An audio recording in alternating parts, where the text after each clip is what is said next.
not so much. We've got working hydroelectric power plant, which actually generates electricity. We've got a working recycling centre. We've got a whole town filled with cinemas and hospitals and all kinds of amazing things. This I'm going to pass around just now. This is actually Pennycook House in Scotland, not so far from here. It was burned in 1899. We had the children arrive at the school. We had them measure it with GoPro cameras and film it with GoPro cameras, measure the entire thing. We had them explore the history. Then we had them go back to school and build it in Minecraft, entirely one-to-one scale. That's exactly what it looks like, brick by brick. And then what we did was, we 3D printed it. I'll just pass that round. We then got the kids to 3D print their finished buildings. We've also just finished a big project called BBC Scotland, Build It Scotland, with the BBC, where we've had 300 schools and thousands of children have taken part. Jen's also involved, and they've 3D printed almost every significant landmark in Scotland, and we've put it on a big Minecraft map of Scotland, and the kids are loving it. It's a national piece. Over here we have ancient Egypt, where we can teach the children about, again, the clothing, the culture, the currency, the history, and so on, while we're building it.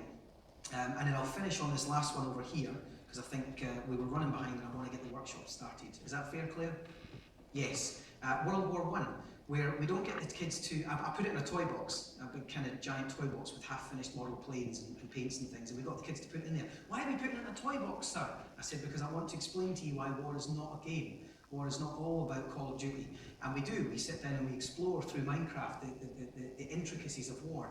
These are the trenches, if I just put us down into them. And what I do is I don't get the kids to fight in the trenches. I'll go back to that book example I gave you. And book and quills are available in Minecraft Education Edition. I get them to write in the trenches. We don't fight each other, we write each other. And if I right click and say, dear mother, it's cold here in the trenches,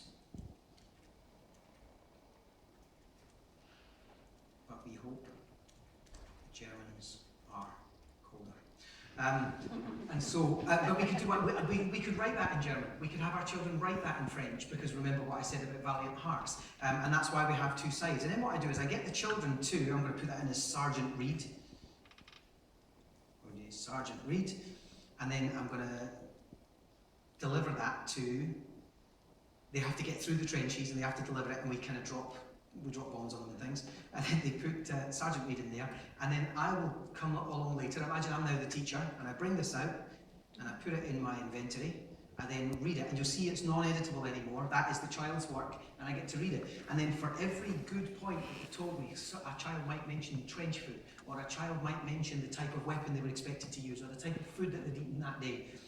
And for every good point of information that they've given me, I give them morale points. And the more morale they take a trench. And there is a German-Brit divide, and they take a trench. Sometimes the Germans win, sometimes the Brits win, but we talk about that, and it's all about morale rather than actually fighting.